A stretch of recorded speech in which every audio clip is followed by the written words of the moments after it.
no to two centers of power and no to third term is because comrades went to Comrade Mbeki and then they said to him, "You are still young, what are you going to do? Continue."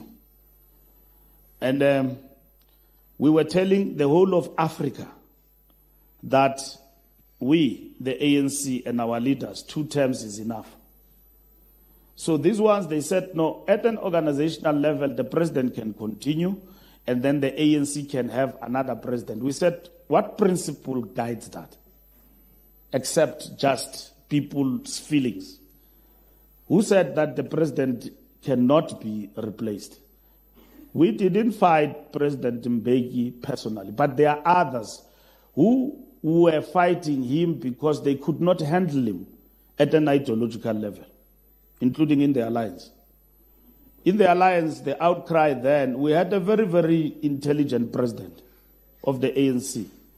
One time I found myself in the toilet with Peter Mgaba, and then he said to me, "What are we going to do?" I said, "What?" He said, "This president is too intelligent, more than all of us. It's dangerous for the revolution." I said, "How is it dangerous? Is it not beneficial?" He said, "No, that is wrong. It's a problem. This man is too intelligent. He's too intelligent. It's a problem." And then that is the kind of president we had, Comrade TM. Others came because in the alliance, they said, no, the president takes decisions unilaterally. Because the president was engaging. And one time in the meeting of the alliance, we found ourselves in a meeting with President Mbeki. Other comrades were still coming. But the alliance component, all of them were present. They were there in the meeting at Shell House. And then as part of the Youth League, we're part of the delegation. So we arrived with the president. So they said, no, how are we going to start the meeting? Because the ANC delegation is not all of them here. It's COSATU and the Communist Party, Bomadisha. So we raised the hand there in that meeting. No, the delegation will find us on the way. The man you want, Kiwo, is around. Let's start, because you say the problem is the president. Let's start. Here is the man you want.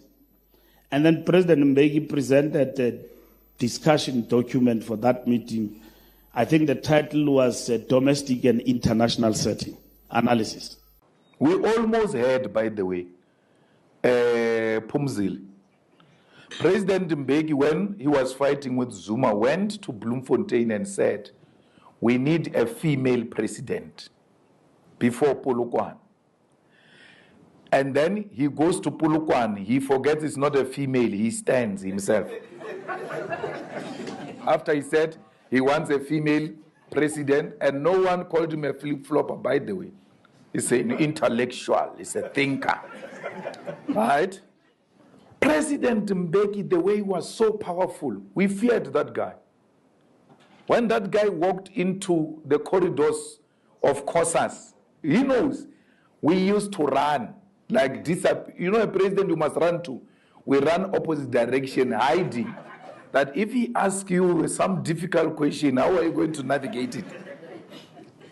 Had President Mbeki said Pumzile must be president of South Africa, he was going to write about it. If you don't hear him, he was going to write every Friday about it until you hear him. He was going to argue it intellectually and politically as to why. And with the power he had, we're going to accept it. President Mbeki was the most influential person, even when we went to remove him in Polokwane in the Youth League. No one removed President Mbeki out of hatred. No one removed President Mbeki because we said he doesn't have capacity. We refused a third term. And that was so scary to us because of his proximity with President Mugabe.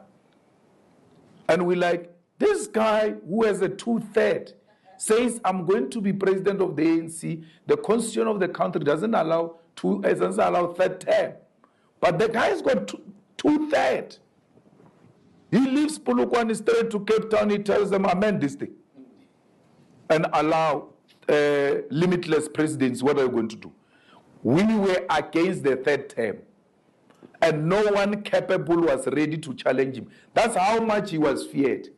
Then Zuma said, I've got nothing to lose. That's how he became president. Because we had no one. Not Trevor Manuel could stand. Phumzile could not stand. And look at what President Mbeki did to Phumzile now. She went to join COPE.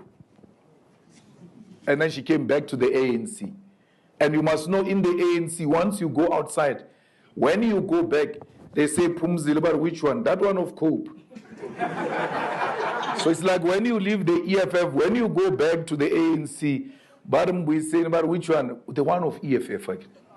You are still called by your previous poll.